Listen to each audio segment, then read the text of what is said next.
Hello students, चलो solve करते हैं कुछ रियल लाइफ एग्जांपल्स के प्रॉब्लम्स थर्मोडायनामिक्स का एप्लीकेशन करके। तो सबसे पहले पहला प्रॉब्लम देखो। Ankit an angry boy slap Monu on his face. Ankit ने मोनू के चेहरे पे थप्पड़ मारा जोर से। Assuming the slapping hand of Ankit has a mass of 1.2 kilogram and speed of about 40 metre per second. कितना जोर से मारा ना, मतलब 1.5 किलो का हाथ जो है, करीब 1.2 किलोग्राम का हाथ जो है उसने 40 मीटर पर सेकेंड से मार दिया मोनू को। Also assume that the mass of the tissue on the face of the monu affected by the slap is 0.15 kilogram. मतलब जो मास उसके गाल का है जहां पे थप्पड़ लगा है और जो पार्ट अफेक्ट हुआ है थप्पड़ से, उसका मास दिया हुआ है, that is around 150 gram. And the heat capacity of the tissue of the face, जो टिश्यू है फेस का, उसका हीट कैपेसिटी भी दिया हुआ है, that is 3.8 kilo joule per kilogram degree C. Find the final temperature of Monu face affected by Ankit slap. Also assume that the initial temperature of the Monu face as 37 degree C.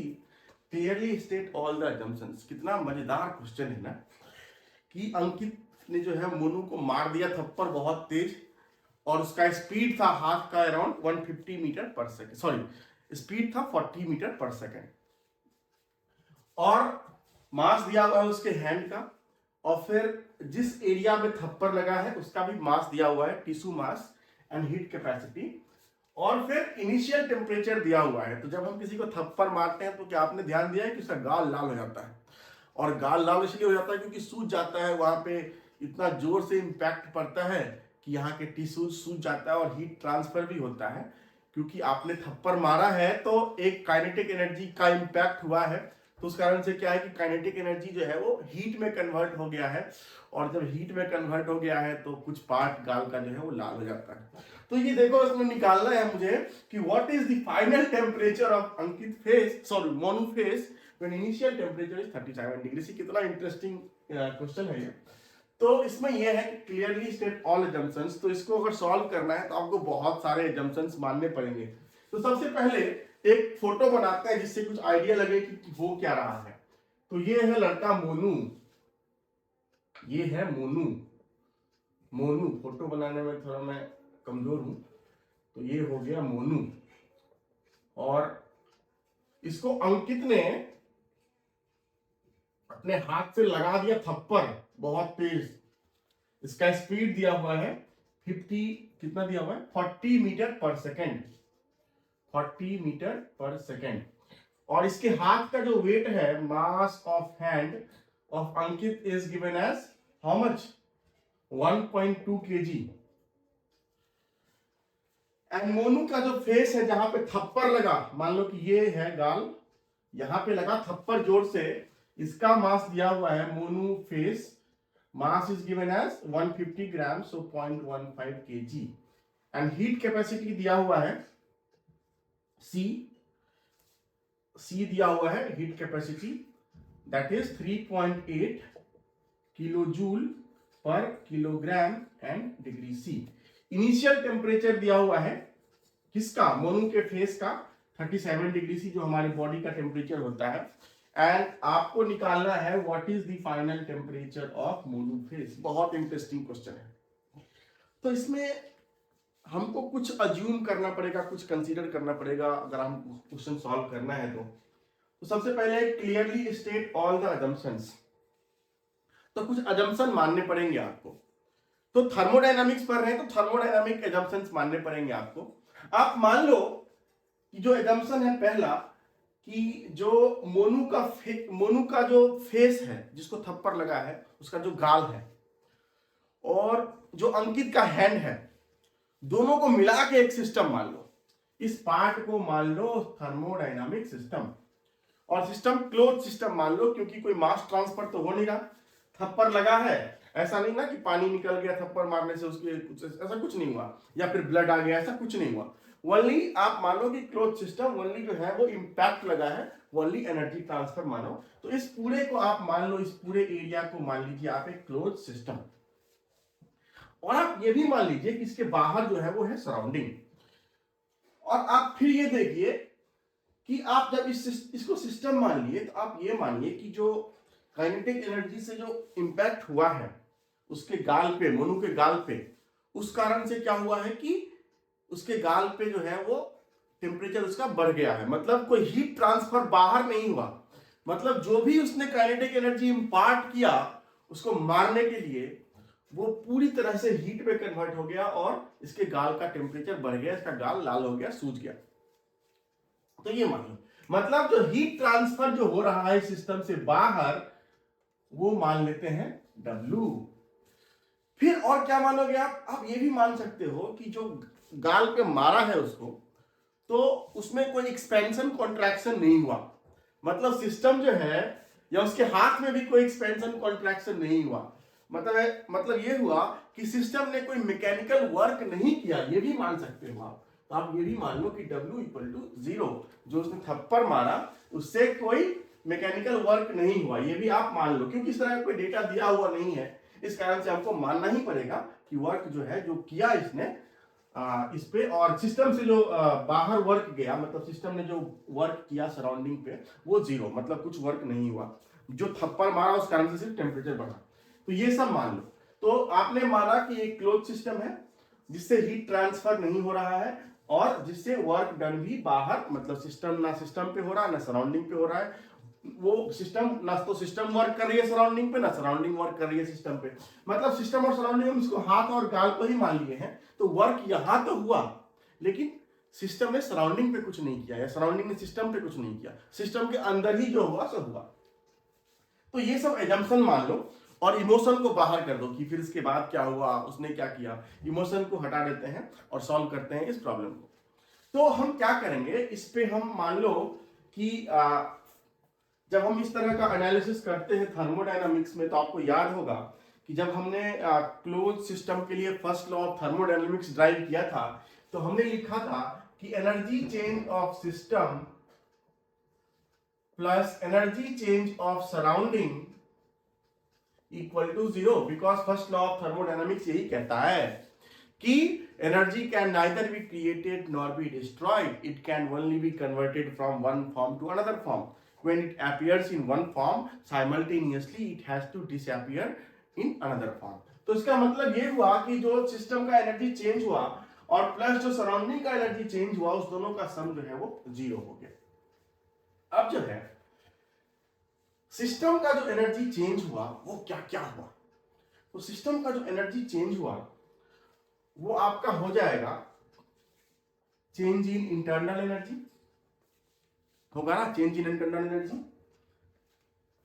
क्योंकि जब उसने थप्पड़ मारा तो उसका temperature थोड़ा सा बढ़ गया, उस दोनों के बीच काइनेटिक एनर्जी जो है वो इंटरनल एनर्जी में कन्वर्ट हुआ और उसके गाल का टेम्परेचर बढ़ गया, क्योंकि वो हाई फोर्स से लगा था और फिर फोर्स जो है वो वहां पे जाके पूरा इंपैक्ट किया, एक काइनेटिक एनर्जी पूरी तरह से हीट में कन्वर्ट हुआ जब इंपैक्ट हुआ, तो उससे कारण से इंटरनल एनर्जी बढ़ गया। सो डेल्टा यू सिस्टम का प्लस क्या होगा, प्लस उसका काइनेटिक एनर्जी, क्योंकि दोनों का सम है ना, और ये दोनों हो गया आपका डेल्टा यू प्लस के। इसमें पोटेंशियल एनर्जी नहीं होगा, आप क्योंकि आप मान रहे हैं कि उसी लेवल से मारा, ऐसे मारा, ऐसा नहीं कि ऊपर से आके मार दिया चाहे नीचे से आके मार दिया। तो पोटेंशियल एनर्जी चेंज को भी आप चाहो तो लिख सकते हैं कि potential energy is negligible.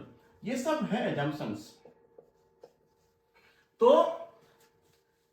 Delta P is negligible. तो इसका जो सिस्टम का जो एनर्जी चेंज हुआ that is internal energy change plus kinetic energy change delta के ई, और सराउंडिंग का जो हुआ वो होता है हीट और वर्क, हीट और वर्क। लेकिन ये सब क्या है, इसका हमको ना डायरेक्शन पता है तो प्लस माइनस लगा दो, लेकिन दोनों को हमने माना है 0।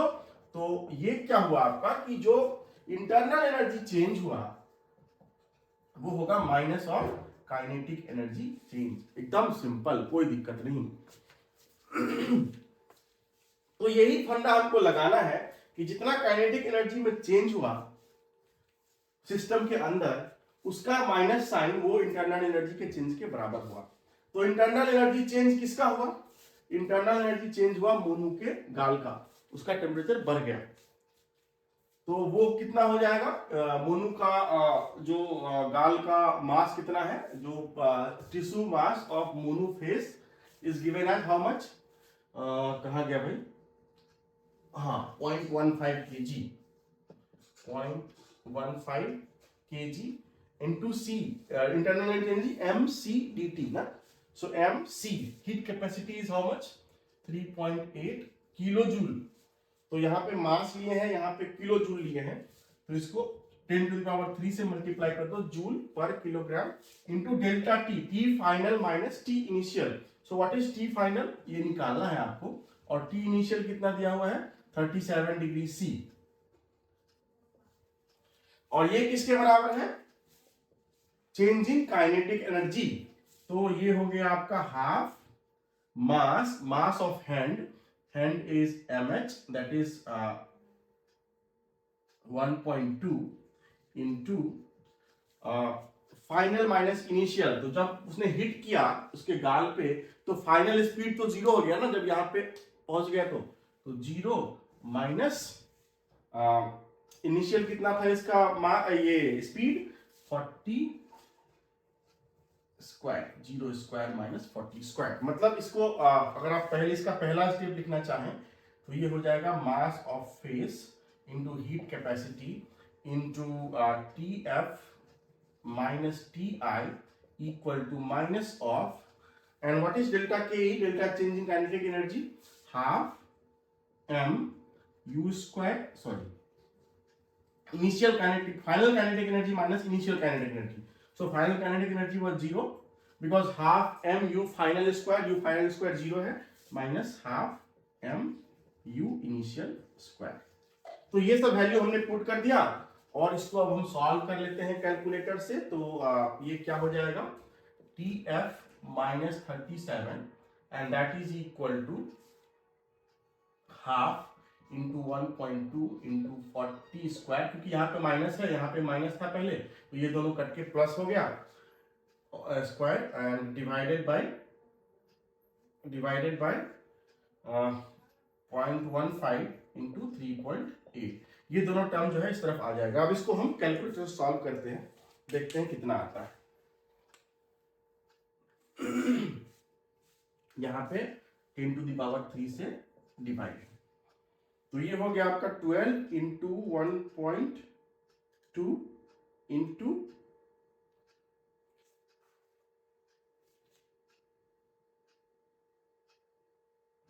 नहीं, ये गड़बड़ हो गया, TF माइनस 37 इक्वल टू, ये 12 नहीं है, हाफ होगा,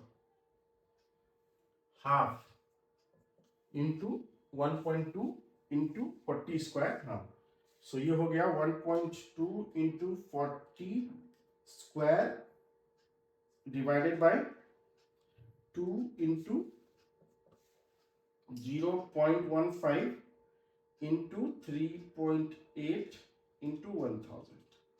अगर जो आप इसको सॉल्व कर दोगे तो ये आ जाएगा अराउंड 1.684, ये डिफरेंस आ गया। तो टी फाइनल कितना हो जाएगा 37 प्लस 1.684, मतलब ये हो गया करीब 38.684 डिग्री सी। मतलब मोनू के गाल का टेम्परेचर जो है वो करीब 1.7 डिग्री के आसपास बढ़ गया। देखो इसीलिए गाल लाल हो जाता है ना, कि किसी को मार दो गाल सूज गया, क्योंकि उसका इम्पैक्ट पड़ा, काइनेटिक एनर्जी पूरी तरह से हीट में कन्वर्ट हो गया और उसका गाल लाल हो जाता है, सूज जाता है इम्पैक्ट पड़ने से। तो दो फैक्टर है, एक तो है कि इम्पैक्ट पड़ा और दूसरा है कि एक टेम्परेचर भी, मतलब हीट ट्रांसफर भी हो गया, काइनेटिक एनर्जी पूरी तरह से हीट में कन्वर्ट हो गया, इस कारण से उसके गाल का टेम्परेचर 1.7 डिग्री सी से बढ़ गया। तो ये हो गया ये फर्स्ट क्वेश्चन। ये सेकेंड क्वेश्चन है। इस प्रॉब्लम में क्या हो रहा है, हमको निकालना है calculate the mass of the CH4 gas, methane gas contained in a 5-liter cylinder at this temperature at this pressure। Temperature जो क्रिटिकल टेम्परेचर TC है वो मीथेन का, that is given as 190.7 Kelvin and critical pressure is also given as 46.41 bar। You have to use compressibility factor chart। तो यहाँ पे हमने लिख दिया है कि यूज करो compressibility factor chart, लेकिन हो सकता है कि बहुत सारे प्रॉब्लम्स हो, आपको उस समय जो है वो मेंशन ना किया हो कि आपको यूज करना है compressibility factor chart। लेकिन आप कॉम्प्रेसिबिलिटी फैक्टर चार्ट यूज करोगे तो आसान हो जाएगा।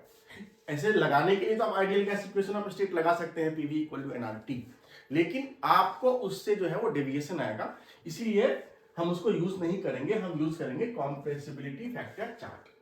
और यहाँ पे जब कॉम्प्रेसिबिलिटी फैक्टर चार्ट आप यूज करोगे, जब ये लिखा रहेगा तो ये डेटा नहीं दिया रहेगा, लेकिन हम चूंकि प्रॉब्लम जो है वो बोर्ड पे सॉल्व कर रहे हैं, हमारे पास कॉम्प्रेसिबिलिटी फैक्टर चार्ट अभी नहीं है, तो इसीलिए जो है हमने डेटा दे दिया है कि जब रिड्यूस टेम्परेचर 1.1 हो और रिड्यूस प्रेशर जब 1.5 हो तो कॉम्प्रेसिबिलिटी फैक्टर होता है 0.48। ये डेटा दिया हुआ है।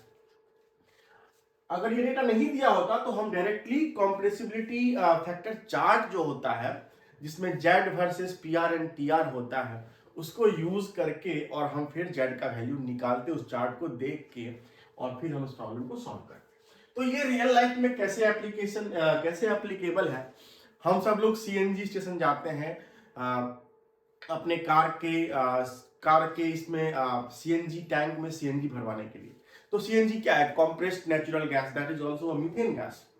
तो वहां पे अगर आपको पता है कि इस टेम्परेचर पे भरा जा रहा है, इस प्रेशर पे भरा जा रहा है, और सीएनजी का तो क्रिटिकल प्रॉपर्टीज, क्रिटिकल टेम्परेचर और प्रेशर आपको पता ही होगा, तो आप ये पता कर सकते हैं कि अगर मान लो कि आपको टैंक जो है आपका सीएनजी टैंक, उसका अगर कैपेसिटी पता हो, उसमें लिक्विड भरा जाता है ना, उसका जब कैपेसिटी पता हो तो आप ये पता कर सकते हैं कितना मास इसके अंदर भरा गया होगा। मतलब ये रियल लाइफ में आप यूज कर सकते हैं। तो जो भी फिलिंग स्टेशन होता है, या फिर बहुत सारे जगह पे क्या होता है कि जो लोग गैस को भर भर के सिलेंडर में भर भर के सप्लाई करते हैं, कुछ लोग ऑक्सीजन सप्लाई करते हैं, कुछ लोग नाइट्रोजन सप्लाई करते हैं, कुछ लोग और दूसरा गैस सप्लाई करते हैं, कुछ लोग तो वहां पे मान लो कि अगर किसी ने एक गैस के बदले दूसरा गैस गलती से भर दिया तो उसमें मास अलग आ जाएगा ना। तो ये सब आपका रियल लाइफ एप्लीकेशन है कि मान लो भरना था मीथेन और उसके बदले भर दिया इथिलीन, तो गैस अलग भर दिया तो अलग मास आ जाएगा। तो ये सब रियल लाइफ में एप्लीकेशन है, तो वो अभी हम ज्यादा डिस्कस नहीं करेंगे। अभी हम इस प्रॉब्लम को सॉल्व करते हैं कि कैसे हम निकाल सकते हैं। तो calculate the mass of the CH4 gas contained in a cylinder, in a 5 litre cylinder. Total volume दिया हुआ है 5 लीटर और टेम्परेचर दिया हुआ है 209.77 केल्विन और प्रेशर दिया हुआ है 69.92 बार। तो कॉम्प्रेसिबिलिटी फैक्टर चार्ट पहले समझ लेते हैं कैसा होता है। हमने इसका वीडियो भी बनाया था, आप देखना चाहें तो देख सकते हैं, बहुत इंपॉर्टेंट कॉन्सेप्ट है।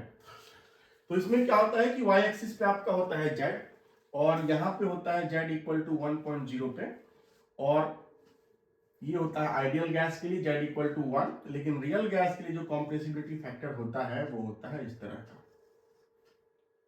का वेरिएशन होता है।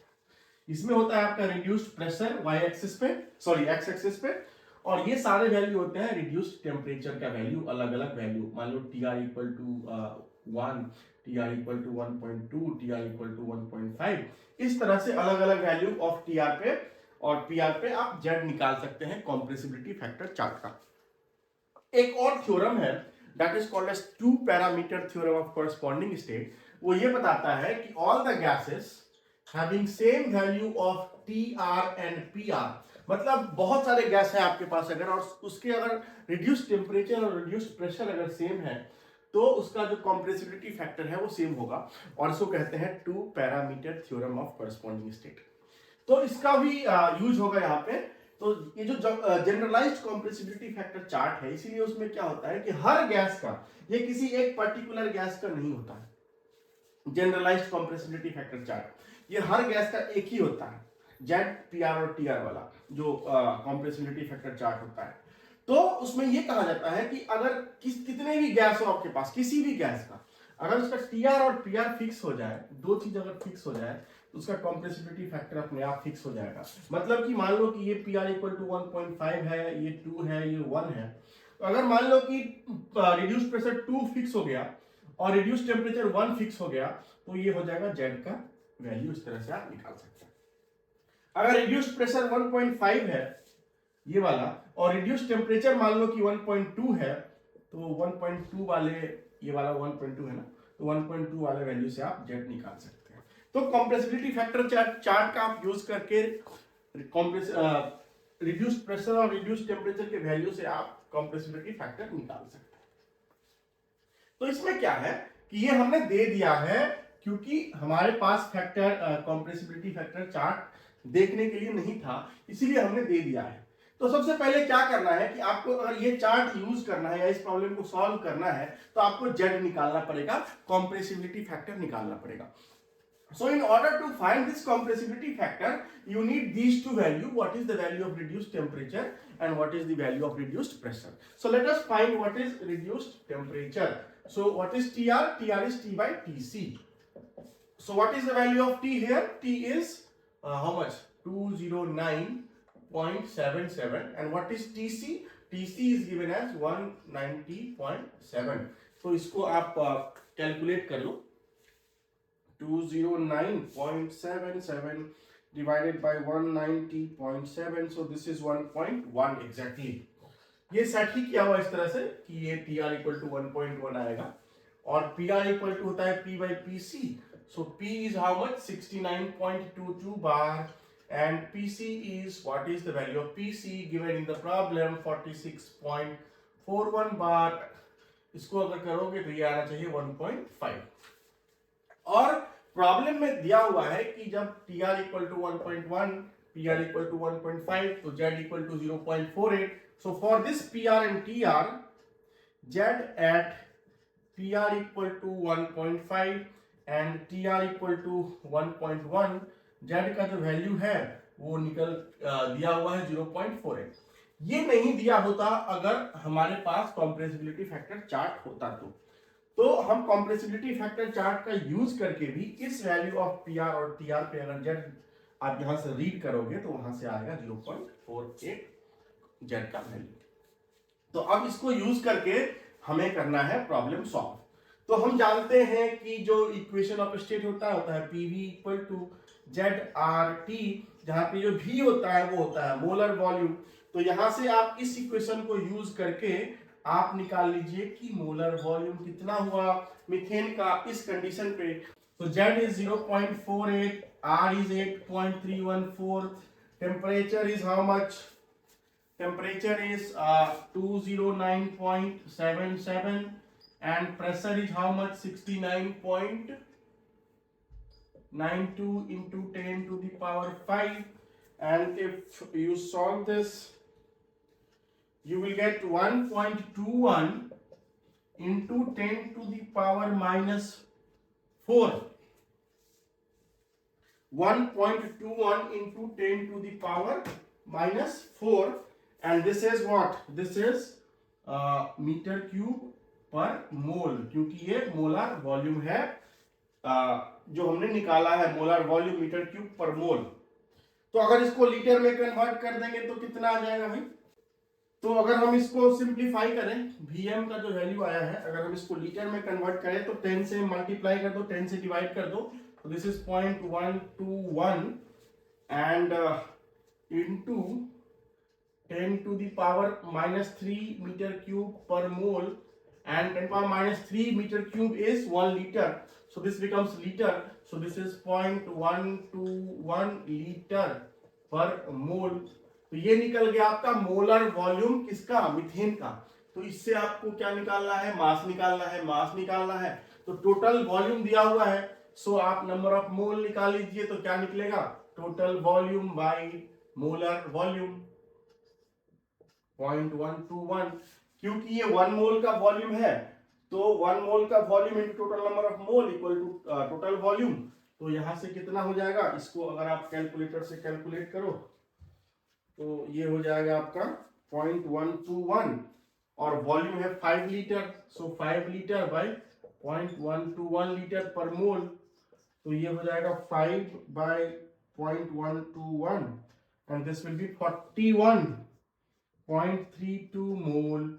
अब इससे मास निकालना है तो मास हो जाएगा mole into molecular weight, so 41.32, और इसका मॉलिक्यूलर वेट कितना होता है इसका मीथेन का 12 + 4 सो 16 इसको मल्टीप्लाई कर दीजिए 41.32 into 16 so this will be 661.12 ग्राम। अगर इसको किलोग्राम में कन्वर्ट करना चाहे तो 0.661 किलोग्राम, ये हो गया आंसर। मतलब अगर इस कंडीशन पे अगर सीएनजी भरा जाए 5 लीटर सिलेंडर में तो उसका जो मास आएगा that will be around 0.661 kilogram. तो ये था ये वाला क्वेश्चन। ये है प्रॉब्लम नंबर 3, इसको सॉल्व करते हैं। It is desired to compress isothermally 1 mole of butane at 300 Kelvin from initial volume of 0.5 meter cube per mole to final volume of 0.1 meter cube per mole. Means initial volume, molar volume is given 0.5 meter cube and final molar volume is given 1 mole का दिया हुआ है, that is 0.1 meter cube per mole, और दिया हुआ है कि ये ब्यूटेन है C4H10 and the process is isothermal, मतलब टेम्परेचर कांस्टेंट है, इस पे कांस्टेंट टेम्परेचर पे कंप्रेस किया गया है। So determine the amount of work done to be done on the gas। आपको निकालना है कि कितना वर्क करना पड़ेगा जब क्रिटिकल टेम्परेचर दिया हुआ है और क्रिटिकल प्रेशर दिया हुआ है, और ये भी दिया हुआ है कि गैस फॉलोज वैन डर वाल इक्वेशन। मतलब आपको वैन डर वाल इक्वेशन का यूज करके आपको निकालना है कि how much is the work done. बहुत आसान क्वेश्चन है। तो सबसे पहले वैन डर वाल इक्वेशन ऑफ स्टेट क्या है, ये वाला वीडियो मैंने बनाया था, अगर आपने नहीं देखा है तो देख लीजिए क्योंकि बहुत इंपॉर्टेंट है। उसका यूज करेंगे हम, उसमें जो हमने डेरिवेशन किया उसका हम यूज करेंगे, जो ए और बी का वैल्यू निकाला था। तो जो वैन डर वाल इक्वेशन ऑफ स्टेट है वो है आपका P + A/v² into V - B = RT। तो ये वीडियो देख लीजिएगा, ये बहुत इंपॉर्टेंट वीडियो है जिसमें हमने बताया था कि ए और बी कैसे निकालते हैं और फिर बहुत सारे डेरिवेशन किए थे हमने, वो सारे फॉर्मूला वो सब समझना बहुत जरूरी है आपको। तो ये है वैन डर वाल इक्वेशन ऑफ स्टेट, जिसमें भी है आपका मोलर वॉल्यूम, ए और बी है कांस्टेंट्स। तो हम इसको ऐसे भी लिख सकते हैं P = RT/V - B - A/v²। वो जो मैंने वीडियो बनाया था उसमें हमने बताया था कि वैन डर वाल इक्वेशन ऑफ स्टेट का यूज करके, आप क्रिटिकल आइसोथर्म का यूज करके, पीवी डायग्राम का यूज करके, जो पॉइंट ऑफ इन्फ्लेक्शन का जो कॉन्सेप्ट था उसको यूज करके हम वैन डर वाल कांस्टेंट क्रिटिकल प्रॉपर्टीज के टर्म में कैसे निकालते हैं। मतलब ए और बी का वैल्यू हम पीसी, टीसी और वीसी के टर्म में कैसे निकालते हैं, वो हमने उसमें ड्राइव करा था।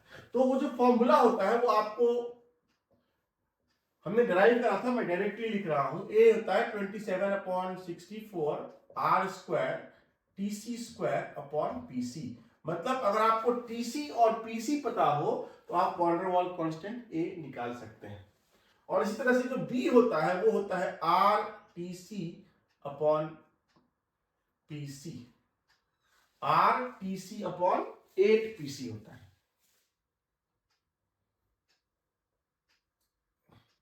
8RTC नहीं, RTC/8PC होता है। हाँ, RTC/8PC होता है वैन डर वाल कांस्टेंट बी का वैल्यू टीसी और पीसी के फॉर्म में। तो आप पहले वैन डर वाल कांस्टेंट ए और बी निकाल लीजिए, बस वैल्यू पुट कर दीजिए। ये होगा 27/64, R is 8.314 and TC is how much?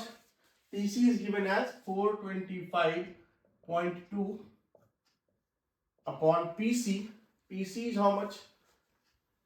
37.97 into 10⁵ क्योंकि बार में है तो उसको पास्कल में कन्वर्ट करना पड़ेगा। अब इसको अगर हम कैलकुलेटर से सॉल्व करें और निकालें इसको सिंपली करके तो कितना आएगा?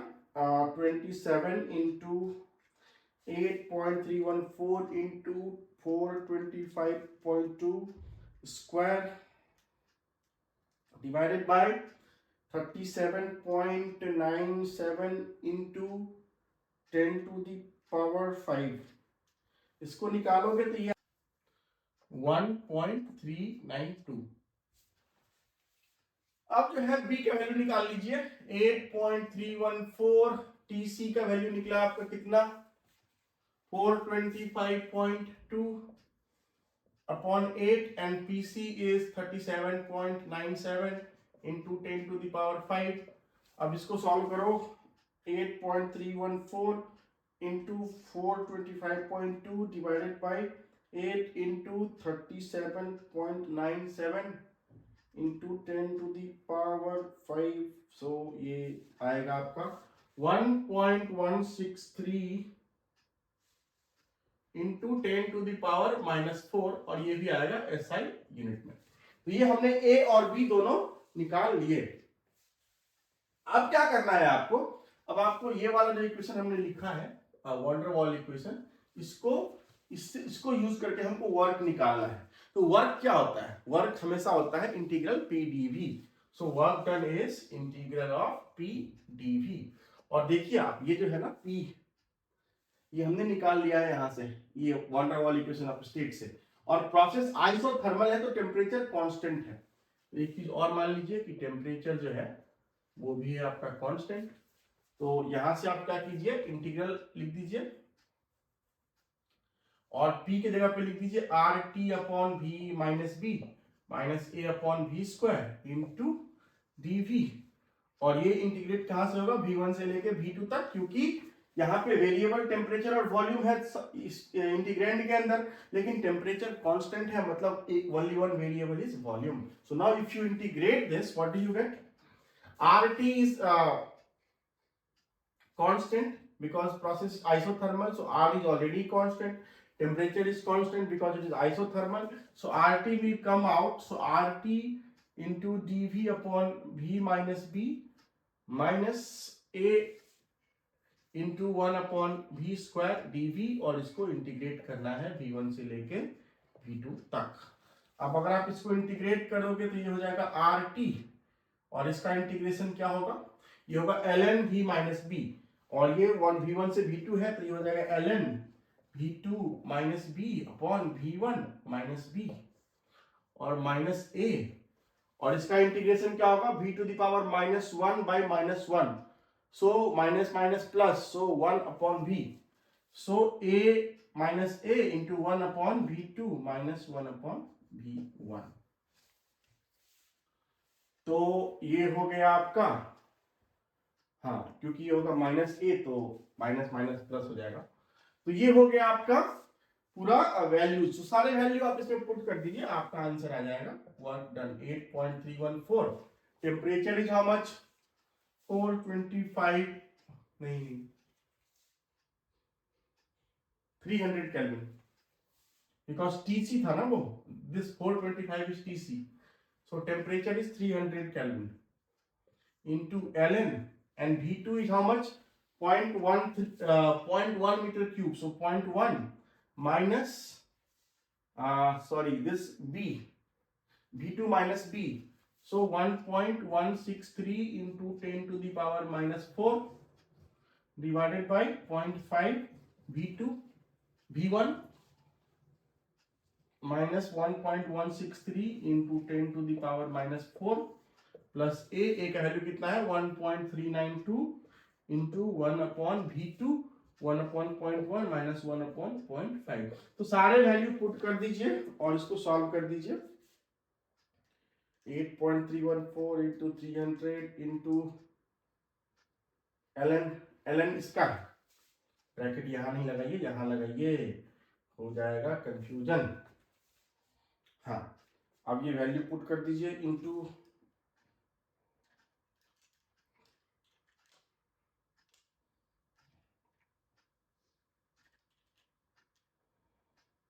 ln 0.1 minus 0.00163 divided by 0.5 minus 1000, हाँ 3063, हाँ प्लस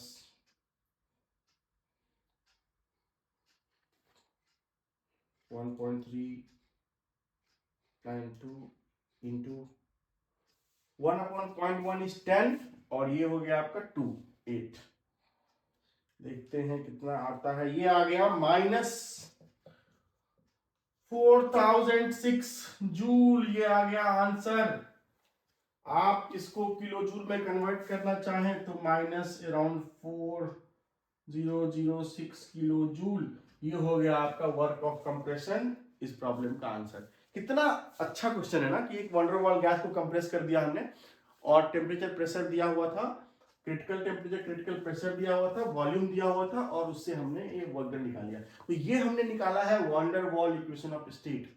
हो सकता है कि कभी आपसे कोई पूछ ले कि how can you find the same, how can you solve the same problem using Redlich-Kwong equation of state, how can you solve the same problem using any other equation of state. तो आप किसी भी equation of state या कोई भी equation of state हो उसको आप इसी तरह से सॉल्व कर सकते हैं वर्क डन निकालने के लिए। यही है कॉन्सेप्ट आपका। और कांस्टेंट्स अगर निकालना है ए और बी का वैल्यू तो उसके लिए फॉर्मूला है। तो this formula is specifically for van der Waal equation of state. For other equation of state, this formula for A and B will vary. ये वाला प्रॉब्लम देखिए। It is desired to maintain an auditorium at 25 degrees C throughout the year.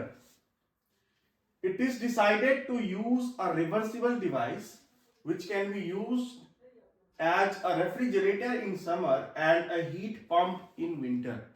इसका मतलब यह है कि हमें एक ऑडिटोरियम को, मतलब हर जगह ऑडिटोरियम होता है, कॉलेजेस, ऑफिसेस, तो ऑडिटोरियम में क्या है कि उसका टेम्परेचर हमें 25 डिग्री सी मेंटेन करना है, कंफर्टेबल टेम्परेचर। और इसके लिए हम क्या कर रहे हैं, हम डिसाइड कर रहे हैं कि हम यूज करेंगे एक रिवर्सिबल डिवाइस जो विंटर में एक हीट पंप की तरह यूज करें और समर में एक रेफ्रिजरेटर की तरह यूज करें। The ambient temperature in summer may reach 45 degree C। मतलब समर में जब टेम्परेचर 45 डिग्री C रीच कर जाए तो भी वो ऑडिटोरियम का टेम्परेचर 25 डिग्री C मेंटेन कर पाए, ऐसा डिवाइस हमको चाहिए। और minimum temperature in the winter में रीच 3 डिग्री C। मतलब विंटर भी काफी खतरनाक हो रहा है, यहाँ पे उस जगह पे 3 डिग्री C तक पहुंच रहा है बाहर का टेम्परेचर। उस समय भी आपको रूम का टेम्परेचर 25 मेंटेन करना है। If the heat loss through walls, windows and doors of the auditorium may be estimated as 50 kilowatt. मतलब ये कह रहा है कि जो ऑडिटोरियम के वॉल्स हैं, डोर्स हैं और विंडोज हैं, तो उससे भी तो कुछ हीट लॉस होगा ना। अगर समर की बात करो तो बाहर से हीट आएगा ऑडिटोरियम में वॉल्स के थ्रू, डोर्स के थ्रू। और अगर विंटर की बात करो तो रूम से बाहर, हाँ विंटर की जो बात करो तो क्या हुआ कि रूम में जो हीट है, क्योंकि आप रूम में 25 डिग्री सी मेंटेन कर रहे हैं, तो वो हीट जो है वो बाहर की तरफ जाएगा और वो हीट जो है उसका वैल्यू दिया हुआ है 50 किलोवाट। मतलब ये 50 किलोवाट ऑफ हीट ये हमेशा रूम और एम्बियंट के बीच ट्रांसफर होगा। समर में बाहर के एनवायरमेंट से ऑडिटोरियम में ट्रांसफर होगा और विंटर में ऑडिटोरियम से बाहर के एनवायरमेंट में ट्रांसफर होगा 50 किलोवाट का हीट। ये भी दिया हुआ है। So find the minimum power required to operate the device in winter as well as in summer. तो ये रियल लाइफ में कैसे एप्लीकेबल है? तो रियल लाइफ में इस तरह से एप्लीकेबल है कि मान लो कि आप जो है वो, आपको कहा जाता है कि मुझे एक ऐसा डिवाइस चाहिए, ऐसा हीटर चाहिए,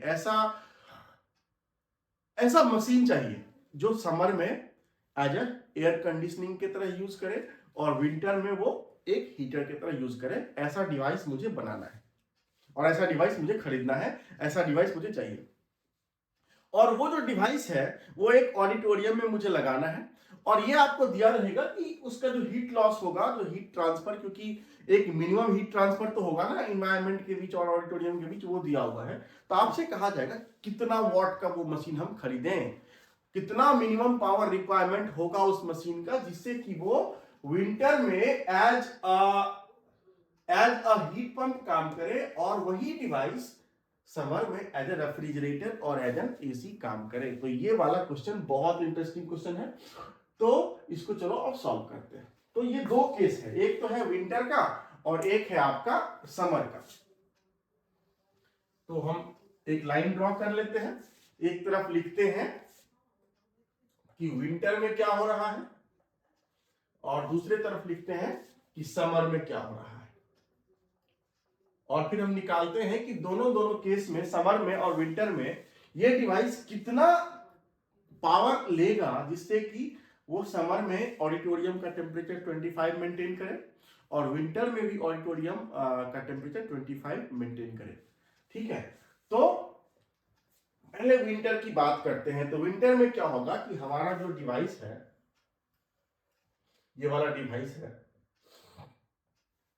वो क्या करेगा कि ऑडिटोरियम में ये हीट सप्लाई करेगा, क्योंकि ऑडिटोरियम को हीट करना है। विंटर में बाहर का टेम्परेचर 3 डिग्री सी है जस्ट, वहां से हीट लेके वो रूम में फेंकेगा और फिर रूम को गर्म रखेगा। तो ये है आपका ऑडिटोरियम। ऑडिटोरियम, इसका टेम्परेचर कितना मेंटेन करना है? टेम्परेचर जो मेंटेन करना है वो आपको मेंटेन करना है 25 डिग्री सी, यानी कि 298 केल्विन। ये आपको विंटर में मेंटेन करना है ऑडिटोरियम। तो आपको क्या लगेगा विंटर में? एक हीट पंप लगेगा, क्योंकि हीट पंप क्या करता है कि वो एम्बियंट से लेता है हीट। ये है आपका एम्बियंट, मतलब इन्वायरमेंट, जो बाहर का एम्बियंट है, जिसका टेम्परेचर दिया हुआ है, lower temperature how much 3 degree C. So 3 degree C कितना केल्विन होगा? 276 केल्विन। तो यहां से ये हीट लेगा हीट पंप, और कुछ वर्क इसको चाहिए होगा, कुछ वर्क करेगा, ये इलेक्ट्रिकल पावर लेगा ये W, और फिर ये हीट जो है वो रिजेक्ट करेगा ऑडिटोरियम में, और ऑडिटोरियम का मेंटेन करेगा टेम्परेचर 298। मतलब हीट ये विंटर में बाहर से लेगा, एम्बियंट से लेगा, और फिर ये हीट जो है वो ऑडिटोरियम में फेंकेगा, ऑडिटोरियम को सप्लाई करेगा। तो कुछ वर्क करना पड़ेगा, क्योंकि हीट ट्रांसफर लोअर टेम्परेचर से हायर टेम्परेचर में हो रहा है। तो मान लो कि ये जो हीट है, जो एम्बियंट से ये एब्जॉर्ब करेगा हीट पंप, वो Q2, और ये मान लीजिए Q1। तो ये पूरा कंडीशन हो गया आपका विंटर का। तो विंटर में ये एक हीट पंप की तरह काम करेगा। अब देखो कि समर में क्या होगा।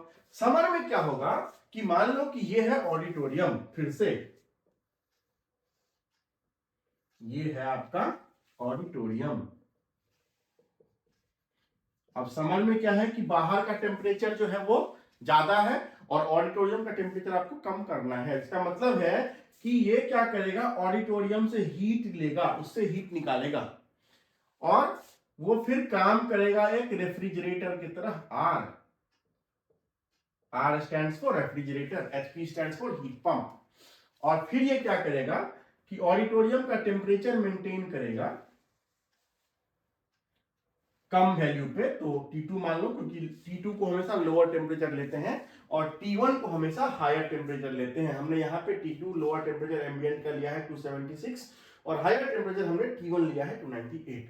यहाँ पे ऑडिटोरियम का टेम्परेचर लोअर है, क्योंकि कम टेम्परेचर मेंटेन करना है। So this temperature is given as how much? 298 kelvin. और यहां से हीट लेगा ये ऑडिटोरियम से।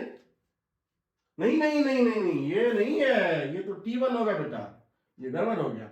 ऑडिटोरियम में क्या होगा कि गर्मी में ऑडिटोरियम में तो इनिशियली 45 था जब रेफ्रिजरेटर नहीं था, तो मेंटेन करना है ऑडिटोरियम का टेम्परेचर इसको 25, सॉरी, हाँ सही है सही है सही है सही है। तो ये ठीक था ठीक था। तो ये T2 मेंटेन करेगा 298 केल्विन, यहां से हीट लेगा Q2, और फिर ये हीट रिजेक्ट करेगा एटमॉस्फेयर में, एम्बियंट में, जो हायर टेम्परेचर पे है 45 डिग्री सी। तो 45 को अगर 273 से ऐड करेंगे तो कितना होगा? अगर इसको हम केल्विन में कन्वर्ट करें तो 273 प्लस 45 इज 318 केल्विन, और ये हीट Q1, और ये भी, इसको भी चाहिए कुछ वर्क। तो हमको अब निकालना है कि हमारा एक ही डिवाइस है जो पहले हीट पंप की तरह काम किया विंटर में, और समर में रेफ्रिजरेटर की तरह काम किया। तो वो डिवाइस, जो रिवर्सिबल डिवाइस की हम बात कर रहे हैं, वो उसका पावर इनपुट कितना होगा, मतलब वर्क इनपुट कितना होगा, मतलब कितना इलेक्ट्रिसिटी वो कंज्यूम करेगा, वो कितना कैपेसिटी का, कितना रेटिंग का हमें खरीदना पड़ेगा, कितना रेटिंग का हमको ऑर्डर करना पड़ेगा कि वो डिवाइस आपको विंटर में भी काम करे और समर में भी काम करे और दोनों केस में आपको रूम का टेम्परेचर 25 मेंटेन करे। तो सबसे पहले ये डिवाइस जो है वो क्या है, वो है रिवर्सिबल डिवाइस। चाहे वो हीट पंप हो, चाहे वो रेफ्रिजरेटर हो, डिवाइस है आपका रिवर्सिबल। इसका मतलब ये हुआ कि जब रिवर्सिबल डिवाइस है तो ये कार्नोट थ्योरम पे काम करेगा। इसका मतलब ये है कि ये कहेगा कि इसकी इफिशियंसी मैक्सिमम है। इसका मतलब ये हुआ कि यहाँ पे जो हीट ट्रांसफर का रेशियो होगा Q1/Q2 वही होगा टेम्परेचर का रेशियो जो मेंटेन करना है T1/T2। तो देखो, अगर हम यहाँ पे पहले हीट पंप की बात कर लें, विंटर की बात कर लें, तो coefficient of performance of heat pump क्या होता है, इसमें भी इस पे जो कोफिशिएंट ऑफ परफॉर्मेंस होता है हीट पंप का वो होता है desired effect by work input. तो इसका डिजायर्ड इफेक्ट क्या है हीट पंप का? हीट पंप को ऑडिटोरियम का टेम्परेचर मेंटेन करना है 298 केल्विन। तो इसका डिजायर्ड इफेक्ट हो गया Q1, ये कितना हीट ऑडिटोरियम को सप्लाई किया, तो ये हो गया Q1 upon work input W। And W क्या होता है? फर्स्ट लॉ ऑफ थर्मोडायनामिक्स अगर यहां पे लगाओगे फ्रॉम फर्स्ट लॉ, तो फर्स्ट लॉ से क्या होगा, delta U equal to Q minus W। और चूंकि डेल्टा U हो गया 0 क्योंकि ये जो है वो साइक्लिक प्रोसेस में काम कर रहा है, so Q equal to W। और Q जो होगा वो साइकिल में, Q cycle equal to W cycle. तो Q साइकिल क्या होगा, Q1 माइनस Q2, क्योंकि Q1 ये छोड़ रहा है और Q1 यहाँ आ रहा है, सो Q1 माइनस Q2 और ये हो गया W। तो ये हो गया आपका W का वैल्यू Q1 माइनस Q2। तो यहां पे लिख दो Q1 upon Q1 minus Q2। और अगर ये, सॉरी अभी इसको मत लिखो, इसको अभी W ही लिखो। और अगर ये रिवर्सिबल डिवाइस है तो इसका मतलब ये हुआ कि जो हीट ट्रांसफर का रेशियो होगा वही होगा टेम्परेचर का रेशियो। इसका मतलब ये हुआ कि आप इसको लिख दो, चाहो तो लिख दो, W को लिख दो Q1 माइनस Q2। और अगर ये रिवर्सिबल है तो इसका जो रेशियो होगा तो वो हो जाएगा T1 upon T1 minus T2। मतलब Q is directly proportional to temperature if this is a reversible device. इसका मतलब ये हुआ कि आप अगर इसको और इसको इक्वेट करोगे तो यहां से W जो निकल के आएगा, यहां से इसमें और इसमें अगर करोगे तो W जो निकल के आएगा वो होगा Q1 into T1 minus T2 by T1। अब आप वैल्यूज पुट कर दो।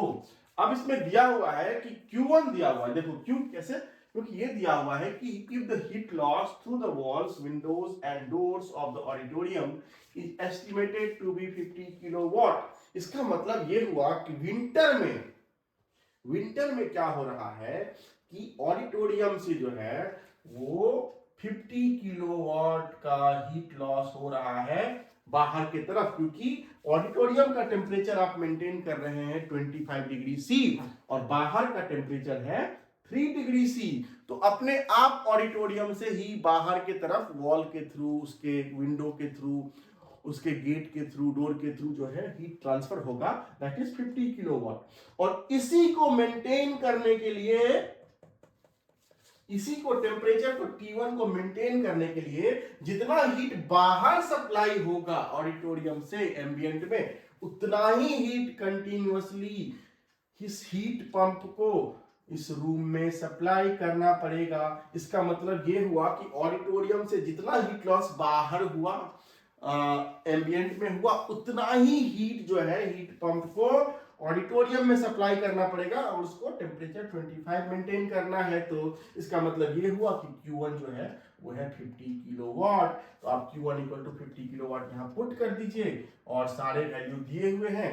T1 is 298, T2 is 276 upon 2T1 again is 298। ये वैल्यू आप सारे पुट कर दीजिए और देखिए कितना आया, 50 इंटू 298 माइनस 276 हो जाएगा 22 divided by 298। So this will come as 3.69 kilowatt. मतलब इतना मिनिमम वर्क करना पड़ेगा, इतना मिनिमम वर्क करना पड़ेगा इस हीट पंप को तब ये टेम्परेचर 25 मेंटेन कर पाएगा ऑडिटोरियम का विंटर में। तो अभी इस वैल्यू को जो है इस तरह से एक बक्से में बंद करके और ध्यान रखिए कि इतना किलोवाट निकला विंटर में। अब बात करते हैं समर की। तो समर में क्या हो रहा है कि ऑडिटोरियम से हीट जो है ना वो निकाला जा रहा है। रेफ्रिजरेटर जो है वो क्या कर रहा है कि ऑडिटोरियम से हीट निकाल के एब्जॉर्ब करके और उसको बाहर फेंक रहा है एम्बियंट में। एम्बियंट का टेम्परेचर है 318 केल्विन और यहां पे मेंटेन करना है टेम्परेचर 298 केल्विन 25 डिग्री सी। और यहां भी वही होगा जो यहां पे हुआ है कि चूंकि एम्बियंट का टेम्परेचर है 45 डिग्री सी, बाहर का, रूम से बाहर का, ऑडिटोरियम से बाहर का टेम्परेचर है 45 डिग्री सी और आपको रूम में मेंटेन करना है टेम्परेचर 25 डिग्री सी। तो क्या होगा कि बाहर से ऑडिटोरियम के वॉल के थ्रू, उसके विंडो के थ्रू और उसके डोर्स के थ्रू जो है वो हीट ट्रांसफर होगा और वो भी रेट वही है जो यहां पे है, दैट इज 50 किलोवाट। तो इसमें भी क्या होगा कि ऑडिटोरियम में 50 किलोवाट हीट कंटिन्यूअस ट्रांसफर होगा बाहर से, एम्बियंट से ऑडिटोरियम में। यहां पे क्या हो रहा था कि उल्टा हो रहा था, ऑडिटोरियम से बाहर की तरफ हो रहा था एम्बियंट में, क्योंकि ऑडिटोरियम का टेम्परेचर ज्यादा था बाहर के टेम्परेचर से। बाहर का टेम्परेचर 3 डिग्री सी था यहाँ पे, ऑडिटोरियम का टेम्परेचर यहाँ पे 298 था। तो यहाँ पे टेम्परेचर का ड्राइविंग फोर्स ऑडिटोरियम से बाहर की तरफ था, तो इसीलिए हीट लॉस हो रहा था। यहाँ पे क्या होगा कि क्योंकि बाहर का टेम्परेचर समर में ज्यादा है, ऑडिटोरियम का टेम्परेचर कम है, तो ग्रेडियंट जो है वो इन्वायरमेंट से ऑडिटोरियम की तरह है, इसलिए हीट ट्रांसफर यहां से यहां की तरह होगा और इतना ही हीट जो है कंटिन्यूअसली इस रेफ्रिजरेटर को बाहर फेंकना पड़ेगा, एब्जॉर्ब करना पड़ेगा। इसीलिए ये Q2 जो है वो इसके बराबर हो जाएगा, दैट इज 50 किलोवाट। ये समझ में आ गया होगा ना कि ये 50 किलोवाट यहाँ पे भी क्यों हुआ और यहाँ पे भी क्यों हुआ, दोनों का डायरेक्शन खाली अलग है। क्योंकि यहाँ पे भी टेम्परेचर 25 मेंटेन करना है, तो क्या करना पड़ेगा कि 50 किलोवाट जो बाहर लॉस हो रहा है उतना ही फेंकना पड़ेगा अंदर। और यहां पे क्या हो रहा है कि यहां पे उल्टा हो रहा है कि ऑडिटोरियम का टेम्परेचर है कम 25, बाहर का टेम्परेचर है 45। तो क्या होगा, बाहर से ऑडिटोरियम में अपने आप हीट ट्रांसफर होगा वॉल के थ्रू, विंडो के थ्रू, खिड़की के थ्रू। तो क्या होगा, वो ही हीट आपको कंटिन्यूअसली एब्जॉर्ब करना पड़ेगा ऑडिटोरियम से, जिससे कि टेम्परेचर जो है वो 298 मेंटेन हो सके। तो यहाँ पे Q2 जो है वो हो गया 50 किलोवाट। अब इसके अगर कोफिशिएंट ऑफ परफॉर्मेंस की बात करा जाए रेफ्रिजरेटर का, तो वो होता है desired effect by work input. Desired effect क्या है रेफ्रिजरेटर का, क्योंकि ये क्या करता है कि ऑडिटोरियम का टेम्परेचर मेंटेन करता है, तो यहां से क्या करता है, ये करता है हीट एब्जॉर्ब। तो ये हो जाता है डिजायर्ड इफेक्ट हो गया आपका Q2, क्योंकि यही Q2 जो है वो कंटिन्यूअसली एब्जॉर्ब करता है। तो ये हो गया Q2 बाय वर्क इनपुट। ये होता है coefficient of refrigeration, coefficient of performance of refrigerator. तो फिर से वही होगा Q2 और ये जो W फिर से जो होगा वो होगा W equal to Q1 minus Q2। अगर आप यहाँ पे एनर्जी बैलेंस भी करें तो दिख रहा है कि जो Q1 होगा वो होगा Q2 प्लस W, क्योंकि इस दोनों का डायरेक्शन इनपुट की तरफ है और ये आउटपुट की तरफ है, बाहर की तरफ है। तो Q1 equal to Q2 plus W, Q2 plus W, इसलिए W equal to Q1 minus Q2, ये मैंने लिख दिया Q1 माइनस Q2। और अगर ये रिवर्सिबल डिवाइस है तो क्या होगा कि जो ये हीट ट्रांसफर का रेशियो है उसी प्रोपोर्शन में टेम्परेचर का रेशियो होगा। तो ये हो जाएगा T2 upon T1 minus T2। अब अगर आप इस पार्ट को और इस पार्ट को बराबर करो तो यहां से क्या निकल के आएगा, यहां से निकल के आएगा W equal to Q2 into T1 minus T2 by T2। Values put करो, Q2 का वैल्यू दिया हुआ है 50 किलोवाट, T1 का वैल्यू कितना दिया हुआ है 318, T2 का दिया हुआ है 298 और T2 फिर से कितना हो गया 298। ये वैल्यू पुट करो तो 50 into 20, 50 into 20 by 298. So this is 3.356 kilowatt. ये निकल के आ गया W ऑफ रेफ्रिजरेटर। तो देखिए यहाँ पे बहुत इंटरेस्टिंग चीज निकल के आया कि अगर हम हीट पंप की बात करें तो वर्क इनपुट जो था वो था 3.69 किलोवाट, और रेफ्रिजरेटर की बात करें तो इसको वर्क इनपुट जो था वो निकल के आया 3.356। इसका मतलब जो रेफ्रिजरेटर, मतलब जो समर में जो पावर लगेगा, जो इलेक्ट्रिसिटी कंज्यूम करेगा, वो डिवाइस वो कम करेगा विंटर के थ्रू। तो इसका मतलब अगर हमको निकालना है find the minimum power required to operate the device in winter as well as summer, तो ये दोनों आंसर हो गया। विंटर में इतना पावर लगेगा, समर में इतना पावर लगेगा। इसका मतलब ये हुआ कि आपको कम से कम जो है इतने पावर का मशीन आपको लेना पड़ेगा, क्योंकि ये ज्यादा पावर वाला है ना, तो ज्यादा पावर वाला मशीन लेना पड़ेगा। मतलब ये हुआ कि आपको जो वो रिवर्सिबल डिवाइस खरीदने जाना है तो आपको कहना है कि मुझे कम से कम आप 3.7 किलोवाट का मशीन दीजिए, जिससे हम विंटर और समर दोनों में अपना काम चला सकें। तो आपको अगर ये सारे क्वेश्चन समझ में आ गए, और अगर ये चैनल आपने सब्सक्राइब अभी तक नहीं किया है तो इस चैनल को प्लीज सब्सक्राइब कर लें और इस वीडियो को शेयर भी करें। Thank you for watching.